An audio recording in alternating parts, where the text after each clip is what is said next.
I'm Mike from St. Thomas Economic Development, here with another little update from the St. Thomas megasite.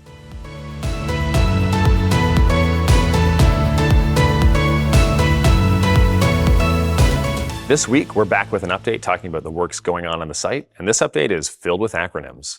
These are acronyms that the engineers told me to use. I'm going to work my way through them if I can. They are the YERBs, the SEBs, the YES, and the HA. The HA they didn't tell me, I just made that one up, but I think it works. So first, the YERBs.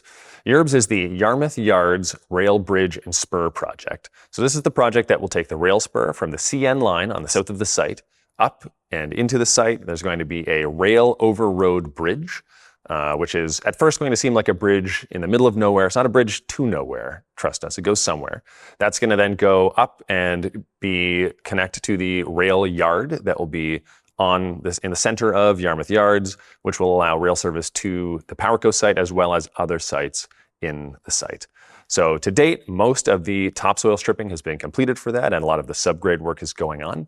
For the bridge, we're going to start to see piles put in, which we may not see. These piles, unlike other piles on the site, these are piles that are going to go down. They're sort of like big concrete pillars that are going to go as deep into the clay as necessary to provide a very sturdy foundation for the bridge. So those piles are going to go in soon.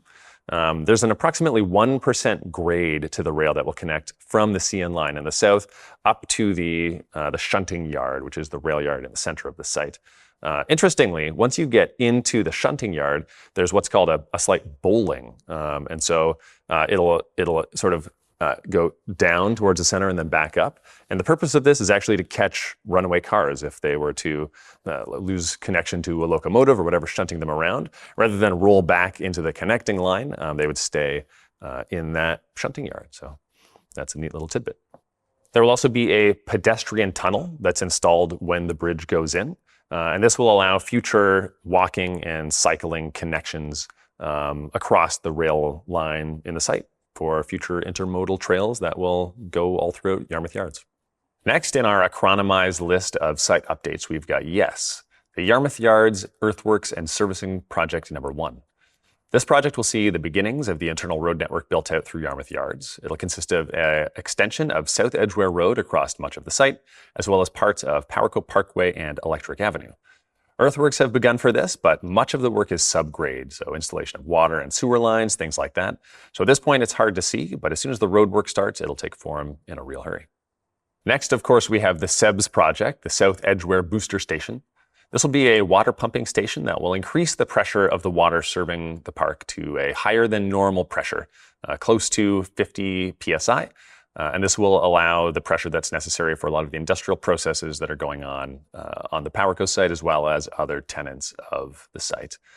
This work should start in about 2 weeks, and we'll have an update for you on that when it begins to happen. Last but not least, we have the HA project, the Highbury Ave Widening, and it's no joke. Starting at the south, if you were driving north on Centennial, you'd be able to see that a lot of the earthworks for the portion of Highbury that will connect South Edgware to Centennial along a new route is progressing very quickly.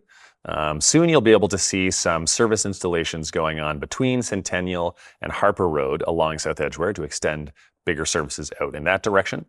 Then as you go north on Highbury, on the east side of the road, you can see that widening of the road to the east is already well underway and making great progress. So those will be the eastern lanes of the future widened Highbury. And that work's going on all the way up to the CP track where it crosses. All of the service relocations have already happened for that section of the road. So the power has been relocated, the electrical infrastructure, and so has the internet infrastructure that's run along the side of the road there. And then north of the CP track, you'll see service relocation work is ongoing. So relocation of the electrical infrastructure and of the internet infrastructure. And once that's done, the widening of Highbury will continue up to Ron McNeil Line. Throughout this project, great pains have been taken to make sure that impacts to traffic flows are minimized, so absolute minimum closures and trying to keep 2 lanes open as much as possible. And so far, we're on track for completion of the project in November. Well, that's our update on the YERBs, YES, SEBs, and HA projects for this week. Stay tuned in future updates as we introduce new acronyms. Like and subscribe on YouTube, and tune in for another little update coming soon.